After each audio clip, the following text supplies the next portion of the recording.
जो लोग लिंचिंग कर रहे हैं वो क्या हिंदू नहीं है, कहा क्या कहा उन्होंने, सब कुछ कहा उन्होंने।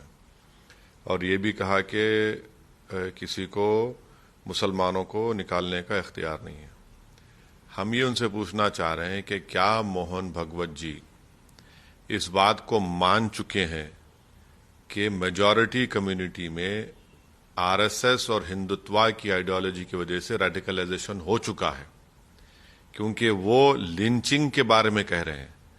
तो हमारा मानना यह है कि आरएसएस अगर मानती है कि मुसलमानों का लिंचिंग हो रहा है तो क्यों हो रहा है, करने वालों का क्या ताल्लुक हिंदुत्व की आइडियोलॉजी से है या नहीं है, और अगर हो रहा है तो क्या उनका रेडिकलाइजेशन अगर हुआ है तो उसका जिम्मेदार क्या आरएसएस और हिंदुत्व की आइडियोलॉजी नहीं है, और अगर ये है तो क्या आरएसएस उन लोगों का ओपनली कंडेमनेशन करेगा जिन्होंने पीलू खान को मारा, रकबर को मारा, अलीमुद्दीन को मारा और आपके अखलाक को मारा, आसिफ को मारते हैं और महापंचायत करके बीजेपी का स्पोक्स पर्सन कहता है कि क्या हम इनको मर्डर भी नहीं कर सकते?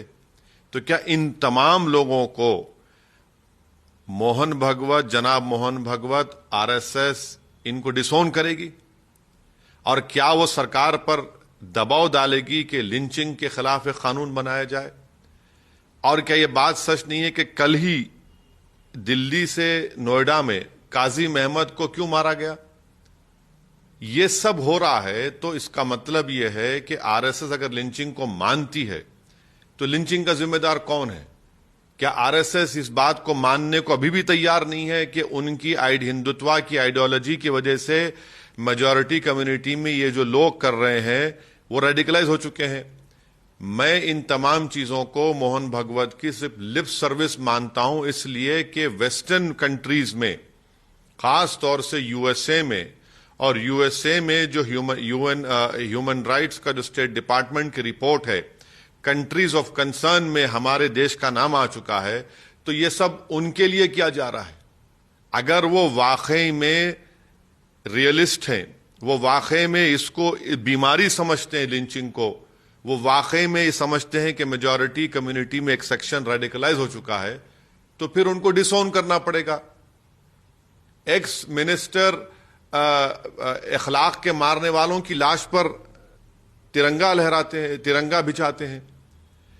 एक्स यूनियन मिनिस्टर अलीमुद्दीन को कन्विक्टेड लोगों का उनका फूल का माला उनके गले में पहनाते हैं।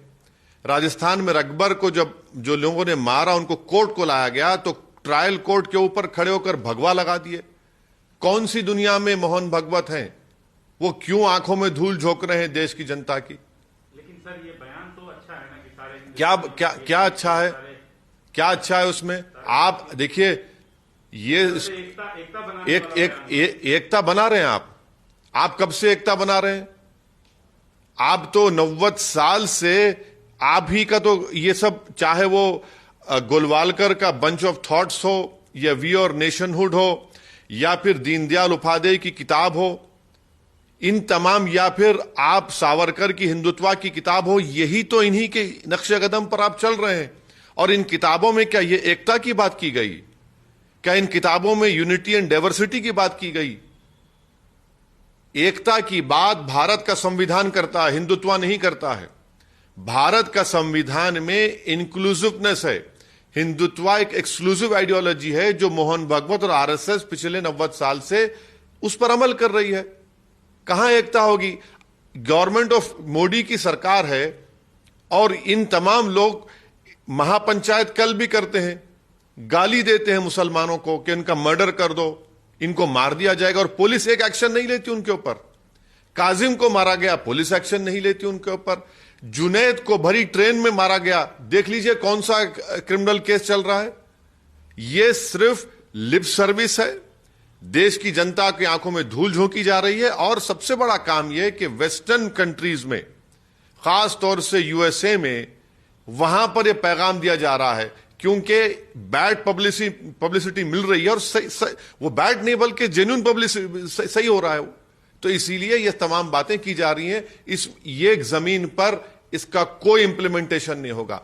अगर डिसोन करेंगे, इस बात को मानेंगे कि हां रेडिकलाइजेशन हुआ है, और कैसे उनको डिरेडिकलाइज करेंगे, ये इनको सोचना पड़ेगा। सर एक दूसरा सवाल, योगी आदित्यनाथ ने आपको चैलेंज किया है यूपी के चुनाव के मद्देनजर, क्या कहना है आपका? बिल्कुल, हम तो मेरी 3 महीने की पुरानी स्पीच है उत्तरला में। एमआईएम पार्टी पूरी कोशिश करेगी कि आइंदा विधानसभा के चुनाव में योगी आदित्यनाथ और बीजेपी की सरकार को शिकस्त दी जाए।